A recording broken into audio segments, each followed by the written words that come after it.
Assalamualaikum warahmatullahi wabarakatuh. Sebelumnya mohon izin memperkenalkan diri.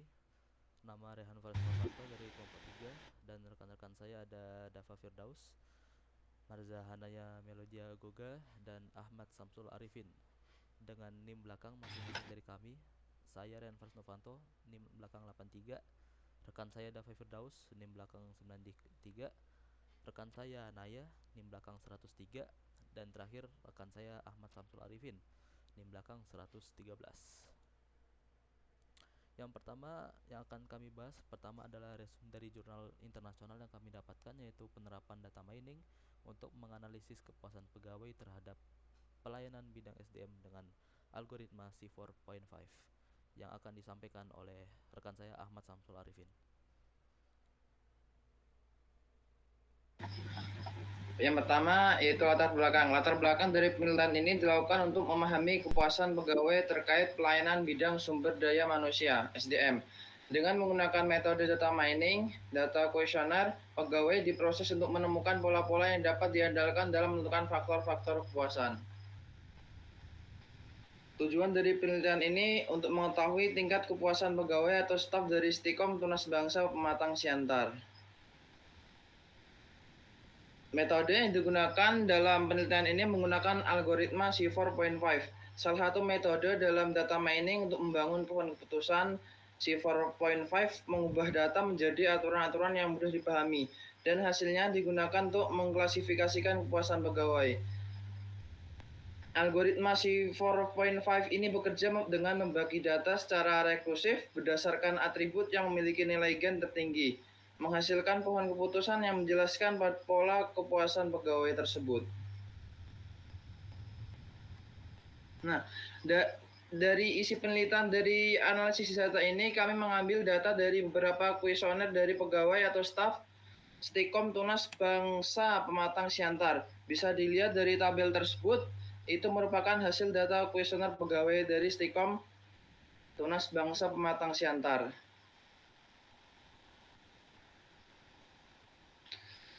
Yang kedua, kemudian analisis data. Dalam penelitian ini, penulis menggunakan aplikasi Microsoft Excel 2010 dan RapidMiner versi 8.1 sebagai alat untuk menganalisis data. Microsoft Excel digunakan untuk membantu dalam proses pengolahan data dan melakukan proses perhitungan dengan algoritma C4.5. Penulis menggunakan aplikasi RapidMiner untuk melakukan uji validitas untuk melihat keakuratan hasil yang diperoleh dari Microsoft Excel. Kemudian perhitungan entropi dan gain. Perhitungan algoritma C4.5 untuk memperoleh model aturan pohon keputusan yang dapat diuraikan sebagai berikut. Langkah pertama, menghitung data jumlah kontribusi per bulan untuk melihat kenaikan kontribusi untuk melihat penurunan kontribusi. Langkah kedua yaitu menghitung entropi semua data dan data yang dibagi berdasarkan kelas atribut dengan persamaan. 1. Selanjutnya dilakukan perhitungan data gain untuk tiap atribut dan dari persamaan. 2. Berikut ini adalah perhitungan nilai entropi dan gain.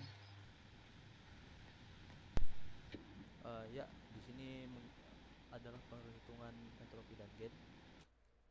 Pertama, kita menghitung entropi total dengan rumus logaritma. Lalu setelah dihitung, kita dapat meletakkannya pada tabel seperti pada not kali ini. Yang ini di garis hijau adalah gain paling tertinggi, yaitu membangun suasana kerja dengan nilai gain 0,20619372.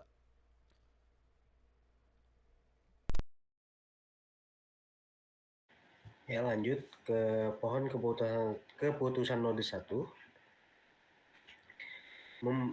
Pertama membangun suasana kerja, lanjut ke sangat baik, puas, tidak puas. Baik, puas, tidak puas 2. Cukup baik, puas 4, tidak puas 5. Tidak baik, puas 3, tidak puas 9. Sangat tidak baik, puas 2, puas 2, tidak puas 3. Lanjut. Ini adalah untuk melakukan pengujian menggunakan RapidMiner. Seperti yang digambar itu. Selanjutnya ke pohon keputusan. Yang pertama ini membangun suasana kerja, baik, kepuas, cukup baik, kebijakan dan penegakan hukum, baik, tidak puas, cukup baik, puas, sangat baik, puas. Lanjut ke yang atas, sangat baik, puas. Selanjutnya tidak baik, pengembangan karir, baik, puas, cukup baik, tidak puas, sangat baik, puas, sangat tidak baik, tidak puas, tidak baik, tidak puas. Ya, sedikit tambahan dari saya. Di sini ada beberapa nilai seperti membangun suasana kerja baik, puasnya itu sangat ini ya, sangat banyak, dan sedangkan sangat baiknya juga lumayan banyak, bahkan bisa dibilang sangat banyak. Lalu untuk kebijakan penegakan hukum itu tidak puasnya itu hanya beberapa, sedangkan puasnya cukup baik. Ini sangat puas ya, bisa dilihat. Lalu untuk pengembangan karir ini baik, berarti puasnya itu ya lumayan, mungkin 75%. Untuk tidak baik itu tidak ada, sangat tidak baik tidak ada, dan sangat baik dan cukup baik itu lumayan, tergolong pada kategori puas. Lanjut. Di sini ada selanjutnya pohon keputusan menggunakan model teks atau tree. Membangun suasana kerja sama dengan baik, puas, buka kurung puas 23, tidak puas 2, tutup kurung, membangun suasana kerja cukup baik, kebijakan dan penegakan hukum baik, tidak puas, puas sama dengan 2, tidak puas sama dengan 4, kebijakan dan penegakan hukum cukup baik, puas, puas sama dengan 2, tidak puas sama dengan 0, kebijakan dan penegakan hukum sangat baik, puas, puas sama dengan 1, tidak puas sama dengan 1. Membangun suasana kerja sangat baik, puas, puas sama dengan 9, tidak puas sama dengan 2. Membangun suasana kerja sangat baik, sangat tidak baik, tidak puas, puas sama dengan 2, tidak puas sama dengan 3. Membangun suasana kerja sama dengan tidak baik, pengembangan karir baik, puas, puas sama dengan 3, tidak puas sama dengan 2. Pengembangan karir sama dengan cukup baik, tidak puas, puas sama dengan 1, tidak puas sama dengan 2. Pengembangan karir sangat baik, puas, puas sama dengan 1, tidak puas sama dengan 1. Pengembangan karir sangat tidak baik, tidak puas, puas sama dengan 0, tidak puas sama dengan 2. Pengembangan karir selanjutnya, yang terakhir, tidak baik, tidak puas, puas sama dengan 0, tidak puas sama dengan 2. Ya, sedikit tambahan dari saya. Untuk pohon keputusan menggunakan model teks ini seperti pohon keputusan yang tadi, namun kita menggunakan teks bukan menggunakan gambar. Di sini yang akan kami tegaskan merupakan adalah membangun suasana kerja karena memiliki nilai gain tertinggi. Membangun suasana kerja itu baik dengan nilainya puas, membangun suasana kerja cukup baik. Di sini ada beberapa kebijakan dan penegakan hukum, terus membangun suasana kerja di bagian pengembangan karir dengan totalnya ya baik, puas. Oke, lanjut.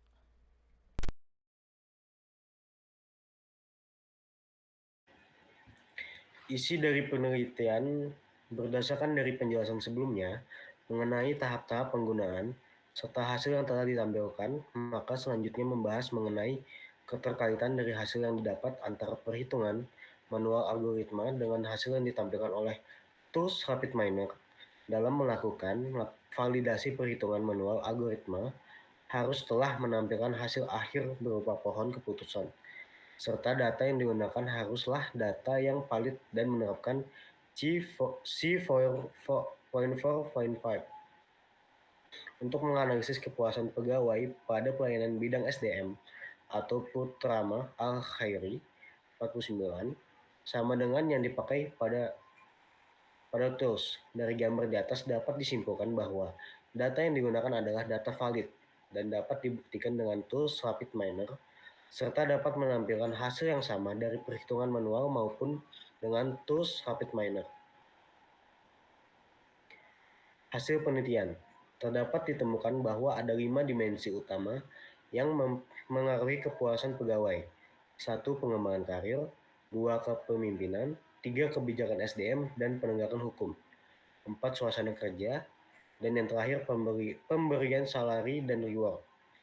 Dari kelima dimensi tersebut, suasana kerja memiliki pengaruh terbesar terhadap kepuasan pegawai dengan nilai gain tertinggi sebesar 0,20619372. Faktor ini menunjukkan bahwa suasana kerja yang baik sangat penting dalam meningkatkan kepuasan pegawai. Kesimpulan dari algoritma C4.5 adalah efektif digunakan dalam menganalisis data kepuasan pegawai. Penelitian ini menunjukkan bahwa suasana kerja adalah faktor utama yang menentukan kepuasan pegawai dan dapat digunakan oleh manajemen untuk meningkatkan strategi dalam pengelolaan SDM. Oke, sekian untuk presentasi dari jurnal internasional. Yang ingin saya singgung di sini adalah algoritma C4.5. Apa sih algoritma C4.5? Jadi seperti yang ada dalam penelitian tadi, algoritma C4.5 itu mengambil atau mengelola data yang belum jadi menjadi sebuah pohon keputusan seperti yang ada di dalam data. Ya, seperti itulah pohon keputusan. Oke, lanjut ke jurnal selanjutnya adalah jurnal nasional dengan judul jurnal penerapan algoritma K-means clustering pada karakter permainan multiplayer online Battle Arena Vainglory. Untuk latar belakangnya akan disampaikan oleh rekan saya Marza Hanaya. Untuk Hana, silakan. Baik, latar belakang dari penelitian ini adalah video game, khususnya genre MOBA, telah berkembang pesat dan menjadi salah satu hiburan yang populer. Penelitian ini berfokus pada pengelompokan karakter hero dalam permainan Vainglory menggunakan algoritma K-means. Pemilihan karakter yang tepat sangat penting untuk mencapai kemenangan dalam permainan. Namun, kompleksitas karakter dan roleplay membuat pemain baru kesulitan dalam memilih karakter alternatif yang sesuai dengan tim mereka. Tujuan dari penelitian ini adalah penelitian ini bertujuan untuk mengelompokkan karakter-karakter hero berdasarkan atribut mereka, tanpa memperhatikan roleplay yang telah ditentukan oleh pengembang game.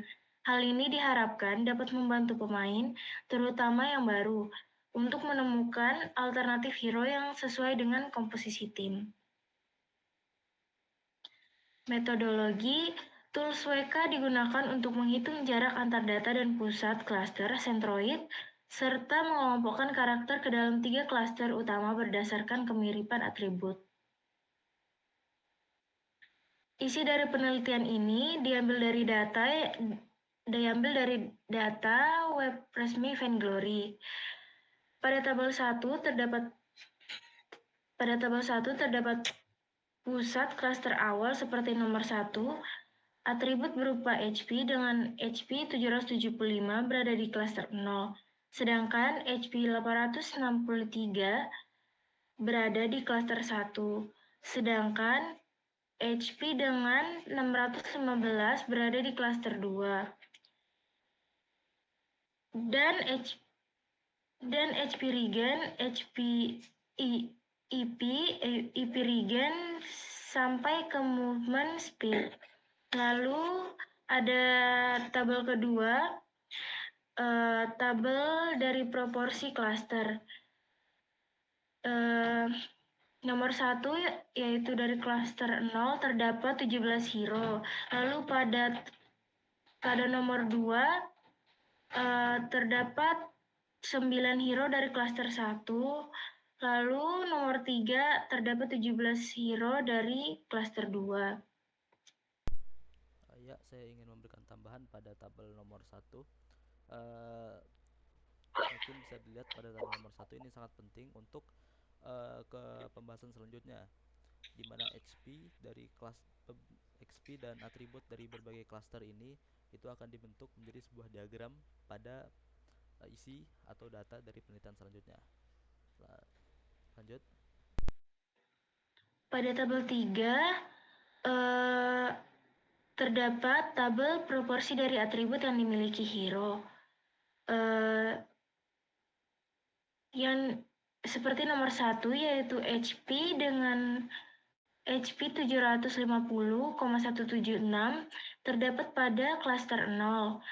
Lalu HP dengan nilai 794,222 di klaster yang pertama. Lalu HP 677,94 terdapat di klaster nomor 2. Begitu juga dengan HP regen, EP regen sampai ke movement speed. Ya, ini diagram yang saya bilang mengenai sebaran data HP. Pada tabel sebelumnya ada sebaran HP pada atribut di klaster 0 itu 750. Ya, di sini merupakan sebaran data pada klaster 0, sebaran data HP. Untuk klaster 1 sebaran data HP-nya itu dari 748 hingga 881. Begitu pula pada HP cluster 2. Di sini HP cluster 2 itu merupakan HP paling rendah. Mungkin bisa saja ini cluster 2 adalah hero dengan role assassin. Oke, lanjut pada gambar 4 ada sebaran data HP regeneration, atau kalau misalnya dibilang pada ML tuh kayak HP-nya nambah gitulah. Oke. Terus pada cluster 0 HP regeneration-nya 2,38 sampai yang paling tertinggi ini ada di 4,7 sekian atau 4,6 sekian. Pada cluster 1 ini mempunyai HP regen paling rendah, yaitu ada satu hero yang mempunyai 0 HP regen atau regeneration, dan di cluster 1 ada hero yang mempunyai HP regeneration paling tinggi di angka 4,5 sekian. Lalu pada cluster 2 ini merupakan hero dengan HP regeneration yang menyebar luas. Dapat dilihat di sini. Oke. Lalu ada gambar 5 adalah sebaran data damage. Data damage dari hero cluster 0 ini data damage-nya ya rata-rata dan bisa terhitung paling rendah lah di sini. Cluster 1 ada damage-nya itu hampir mendekati 0. Begitu pula dengan cluster 1 ada 4 hero yang damage-nya mendekati 0. Nah, di cluster 2 ini yang saya bilang mungkin hero-nya kebanyakan assassin, jadi damage-nya itu tinggi-tinggi di cluster 2. Terus sebaran data damage lagi pada cluster 0. Di sini damage-nya seperti biasa. Cluster 0 itu damage-nya lumayan di sini. Itu ada di angka mungkin ini 3 sekian. Di cluster 1 ini paling tinggi itu 4,5. Dan di cluster 2 di sini datanya 10 atau 0. Lalu ada gambar 7 sebaran data shield. Dari shield ini sebagai pelindung. Oke, jadi pada cluster 0 shieldnya itu lumayan, ada 20 menyebar di sini. Pada cluster 1 hero-nya lebih menyebar lagi, dan pada cluster 2 hero-nya cenderung mempunyai shield lemah. Oke, maaf. Lanjut pada gambar nomor 8 yaitu attack range atau sebaran attack. Pada hero cluster 1 attack range-nya ini cenderung di bawah 4 atau di bawah 3,95, kalah dengan hero di cluster 1 yang mempunyai attack range tertinggi, yaitu mungkin ini di 5, sekian. Lalu attack range tertinggi ada di hero cluster 2 dengan range tertinggi yaitu 6,8. Terus movement speed. Di di sini movement speed dengan movement tercepat itu ada di cluster 0 dengan satu hero yaitu 3,7. Paling lambat di sini ada cluster 1 dengan movement speed 2,6 dan movement speed yang menyebar atau yang mid itu pada hero cluster 2. Jadi beberapa hero yang ada di hero cluster 0 itu ada Anka, Kanzei Reza, Idris Taka Kosha Grace, Flicker Fortress Adran Catherine Tony Cam Walker, Gram Jawa Alpha Joe Krul. Ini ada pada hero cluster 0 yang tadi. Lalu ada hero cluster 1 itu ada Ozo, Black Feather, Baptiste, Raim Lance, Spin, Baron, Rona, dan Glaive. Pada hero cluster 2 ada Kinetic, Malene, Varia Samuel Scarf, Celeste, Lorea, Lera, Adagio, Silvermail, Gwen, Kestrel, Sky, Sao, Petal, Ringo, dan Fox. Jadi hasil dari penelitian ini ada 3 cluster. Pertama cluster 0, hero dengan HP sedang tapi regen HP tinggi dan movement speed cepat. Hero dalam cluster ini memiliki jangkauan serang yang rendah seperti yang ada di diagram tadi. Lalu hero di cluster 1, hero dengan HP tinggi dan damage besar tapi regen HP dan attack range bervariasi. Lalu di cluster 2, hero dengan HP rendah namun jangkauan serang jauh, cocok untuk pertempuran jarak jauh. Ini kalau misalnya kita lihat di cluster 2, ini seperti MM atau marksman di Mobile Legends. Terus cluster 1 ini kayak mungkin mage atau fighter. Terus di cluster 0 ini mungkin support atau tank. Itu untuk bahasa Mobile Legends-nya. Kesimpulan. Jadi algoritma K-means berhasil mengelompokkan hero berdasarkan karakteristik atribut mereka. Ini dapat membantu pemain baru menemukan hero alternatif dengan karakteristik yang mirip, terutama saat hero utama mereka tidak dapat dimainkan. Penelitian ini juga membuka peluang untuk pengembangan sistem rekomendasi karakter hero alternatif di masa mendatang. Oke, sebelum saya menutup, saya ingin menyinggung mengenai algoritma K-means. Sebelumnya itu ada beberapa pertanyaan mengenai algoritma K-means yang susah dijawab. Padahal jawaban simpelnya adalah algoritma K-means itu mengelompokkan data-data dari data-data untuk berbagai klaster. Contoh seperti yang tadi, dikelompokkan hero-hero tersebut dari klaster 0 sampai klaster 2 seperti itu.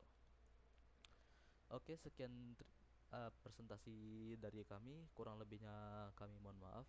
Wabillahi taufiq walhidayah. Wassalamualaikum warahmatullahi wabarakatuh.